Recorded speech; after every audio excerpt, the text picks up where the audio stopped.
बोलिए सावित्री मात की जय। आप सभी को वट सावित्री व्रत की ढेरों शुभकामनाएं। प्रिय भक्तों, आज वट सावित्री व्रत किया जा रहा है। जो दोपहर की पूजा करते हैं वो 26 को कर चुके हैं और जो प्रातः काल पूजा करते हैं वो 27 को आज वट सावित्री व्रत कर रहे हैं। वट सावित्री व्रत पे अवश्य सुननी चाहिए वट सावित्री व्रत पर सुनी जाने वाली सत्यवान सावित्री की पवित्र कथा। जिस प्रकार से ये वट सावित्री व्रत कल्याणकारी है, अखंड सौभाग्य देने वाला है, पति की आयु लंबी करने वाला है, दीर्घायु बनाने वाला है, अच्छा स्वास्थ्य देने वाला है, उसी प्रकार से इस व्रत की जो कथा है यह भी अति पुण्यदायी है। जो व्यक्ति इस कथा को सुनता है वह इसके श्रवण करने मात्र से ही माता सावित्री के आशीर्वाद से दीर्घायु हो जाता है, खुशहाल हो जाता है और अच्छे स्वास्थ्य को पाने वाला होता है। इसीलिए जो व्रत करते हैं उन्हें तो ये कथा सुननी ही चाहिए, परंतु यदि आप व्रत नहीं कर रहे हैं तो भी आपको आज के दिन यह वट सावित्री व्रत कथा अवश्य ही श्रवण करनी चाहिए। आइए प्रिय भक्तों, आरंभ करते हैं वट सावित्री व्रत कथा। प्रिय भक्तों, आपसे निवेदन है कि यह भगवान की पवित्र कथा है तो कृपया इसे एक बार लाइक अवश्य कर दीजिएगा। अपने सुहाग की लंबी आयु के लिए और अच्छे स्वास्थ्य की कामना के लिए कमेंट बॉक्स में अवश्य लिखिएगा जय मां सावित्री, जय यमदेव। आप देख रहे हैं देवभूमि ज्योतिष संस्थान का प्रतिष्ठित YouTube चैनल देवभूमि धार्मिक।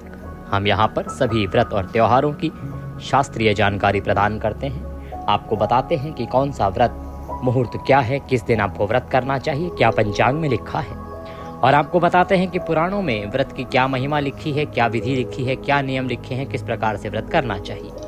तो यदि आप सभी व्रत और त्योहारों की सही शास्त्रीय जानकारी प्राप्त करते रहना चाहते हैं तो कृपया चैनल को एक बार सब्सक्राइब अवश्य कर लीजिएगा।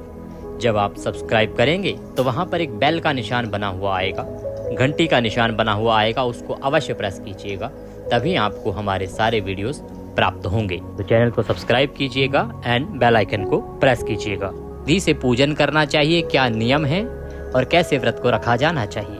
आइए प्रिय भक्तों, अब हम आरंभ करते हैं वट सावित्री व्रत कथा। यह बात है भद्र देश की।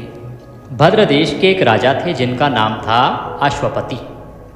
भद्र देश के राजा अश्वपति के कोई संतान नहीं थी। उनके पास अपार संपत्ति थी, अपार वैभव था, उनका राजकाज बहुत दूर दूर तक फैला हुआ था, परंतु संतान नहीं थी। उन्होंने संतान की प्राप्ति के लिए मंत्रोच्चारण के साथ प्रतिदिन 1 लाख आहुतियाँ दी, इस भाव से कि भगवान की कृपा से उन्हें संतान की प्राप्ति हो।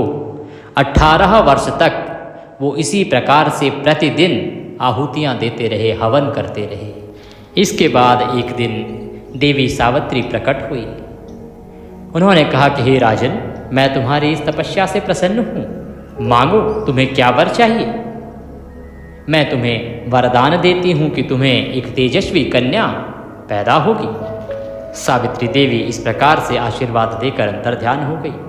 समय के साथ 9 महीने बाद राजा के महल में किलकारियाँ गूंज उठी और रानी के यहाँ कन्या का जन्म हुआ। वह कन्या बहुत ही तेजस्वी थी। सावित्री देवी की कृपा से जन्म लेने के कारण कन्या का नाम सावित्री रखा गया। समय व्यतीत होता गया और समय के साथ साथ वह कन्या सयानी होती चली गई।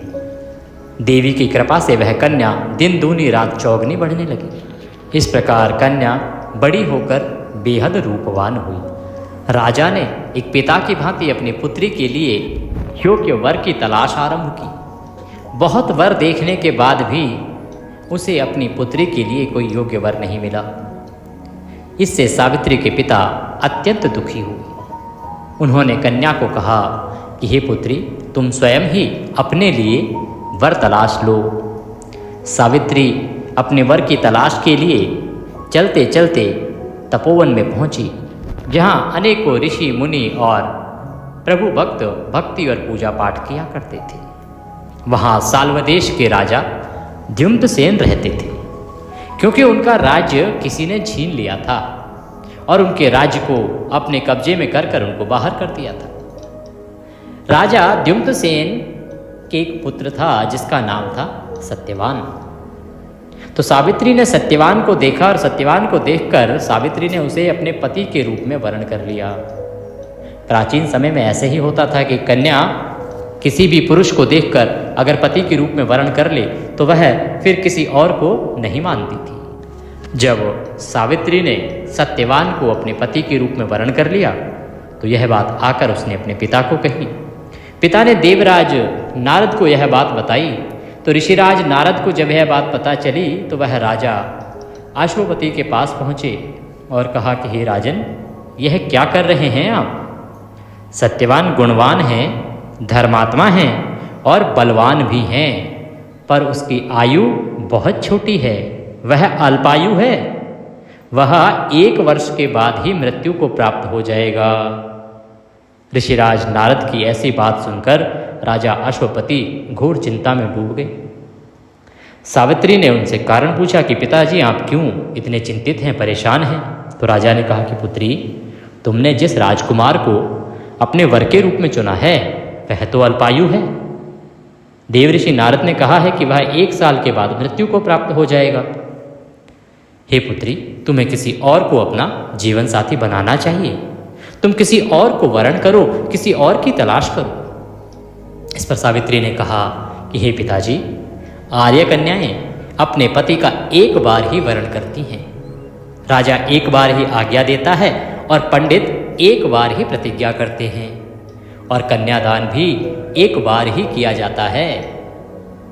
इसीलिए मैंने अगर किसी को वरण कर लिया है तो केवल यह जानकर कि वह अल्पायु है, मैं किसी और का वरण नहीं कर सकती। सावित्री हठ करने लगी और बोली, मैं सत्यवान से ही विवाह करूंगी। राजा अश्वपति ने अपनी पुत्री की बात मानी और सावित्री का विवाह सत्यवान के साथ कर दिया। इस प्रकार विवाह के बाद सावित्री अपनी ससुराल पहुंची और ससुराल पहुंचते ही सास ससुर की सेवा करने में लग गई। समय बीतता चला गया। नारद मुनि ने सावित्री को पहले ही सत्यवान की मृत्यु के दिन के बारे में बता दिया था। वह दिन जैसे जैसे करीब आने लगा, सावित्री अधीर होने लगी, चिंतित होने लगी, परेशान रहने लगी। उन्होंने 3 दिन पहले से ही उपवास शुरू कर दिया। नारद मुनि द्वारा कथित निश्चित तिथि पर पितरों का पूजन किया। हर दिन की तरह सत्यवान उस दिन भी लकड़ी काटने जंगल को चले गए। साथ में सावित्री भी गई। जंगल में पहुंचकर सत्यवान लकड़ी काटने के लिए एक पेड़ पर चढ़ गए। तभी उसके सिर में तेज दर्द होने लगा। दर्द से व्याकुल सत्यवान पेड़ से नीचे उतर गए। सावित्री अपना भविष्य समझ गई। सत्यवान के सिर को गोद में रखकर सावित्री सत्यवान का सिर सहलाने लगी। तभी वहाँ यमराज आते दिखाई दिए। यमराज अपने साथ सत्यवान को ले जाने लगे। सावित्री भी उनके पीछे पीछे चल पड़ी। यमराज ने सावित्री को समझाने की कोशिश की कि यह विधि का विधान है। सावित्री, तुम वापस चली जाओ, क्योंकि सत्यवान को हमारे साथ जाना होगा, विधि ने यही लिखा है। लेकिन सावित्री नहीं मानी। पुनः यमराज ने समझाया कि सावित्री, यह मनुष्य का कर्म है और मेरा ये धर्म है कि अब निश्चित समय आ जाने पर मैं सत्यवान को अपने साथ ले जाऊं और तुम्हें इसके बिना ही जीवन व्यतीत करना होगा। तुम यहाँ से वापस चली जाओ। लेकिन सावित्री नहीं मानी और वह पुनः यमराज के पीछे पीछे चलती रही। यमराज ने पुनः देखा कि सावित्री पीछे पीछे चल रही है। यमराज पुनः रुके। उन्होंने कहा, सावित्री, यहाँ से आगे तुम मेरे साथ नहीं जा सकती, क्योंकि यहाँ से आगे यमपुरी है और यमपुरी में कोई भी मनुष्य सशरीर प्रवेश नहीं कर सकता।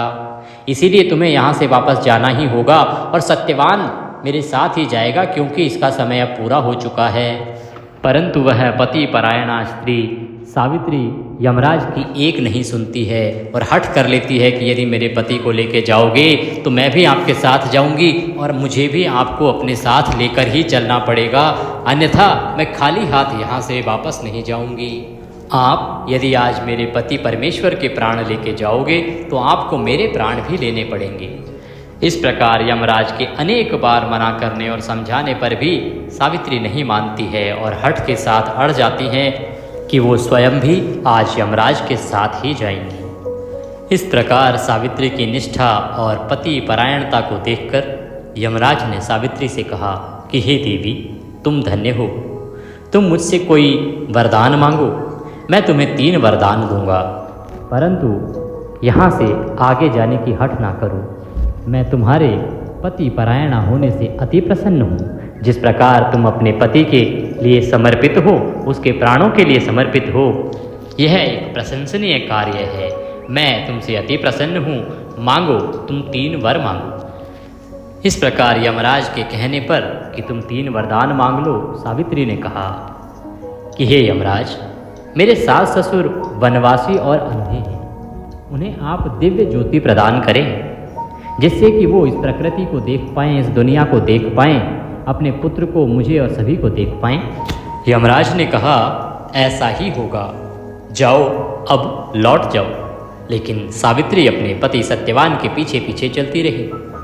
यमराज ने कहा, देवी, तुम वापस जाओ, मैंने तुम्हें वरदान दे दिया है। सावित्री ने कहा, भगवान, मुझे अपने पतिदेव के पीछे पीछे चलने में कोई परेशानी नहीं है। पति के पीछे चलना मेरा कर्तव्य है। जहाँ जहाँ वो जाएंगे मैं वहाँ वहाँ जाऊँगी। यह सुनकर यमराज ने फिर से कहा, हे देवी, तुम अपना एक और वरदान मांग लो। सावित्री बोली, हे यमराज, हमारे ससुर का राज्य छिन गया है। आप दूसरे वरदान में यह दीजिए कि उन्हें वह राज्य पुनः वापस मिल जाए। यमराज ने सावित्री को कहा कि ऐसा ही हो, और वरदान दिया और आगे को चल पड़े। सावित्री फिर उनके पीछे पीछे चलने लगी। यमराज ने कहा, देवी, अब तुम वापस लौट जाओ, मैंने तुम्हें 2 वरदान दिए हैं, और क्या चाहती हो? सावित्री बोली, हे यमराज जी, आपने मुझे 3 वरदान देने के लिए कहा था। यमराज ने बोला, ठीक है, तुम अपना तीसरा वरदान मांग लो। इस पर सावित्री ने कहा कि मुझे 100 संतान और सौभाग्य का वरदान दीजिए। यमराज ने इसका वरदान भी सावित्री को दिया कि ठीक है, ऐसा ही हो। सावित्री ने यमराज से कहा कि प्रभु, मैं एक पतिव्रता पत्नी हूँ और आपने मुझे पुत्रवती होने का आशीर्वाद दिया है। यह सुनकर यमराज हैरान रह गए। उन्होंने कहा कि देवी, तुम्हारे पतिव्रत धर्म के आगे मुझे झुकना ही पड़ेगा। तुम्हारे पतिव्रत धर्म ने तो मुझे भी परास्त कर दिया। और इस प्रकार से यमराज ने सत्यवान के प्राण वापस कर दिए।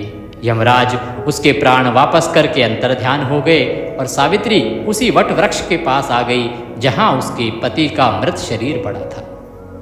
सत्यवान इसी समय जीवित हो गया और दोनों खुशी खुशी अपने राज्य की ओर चल पड़े।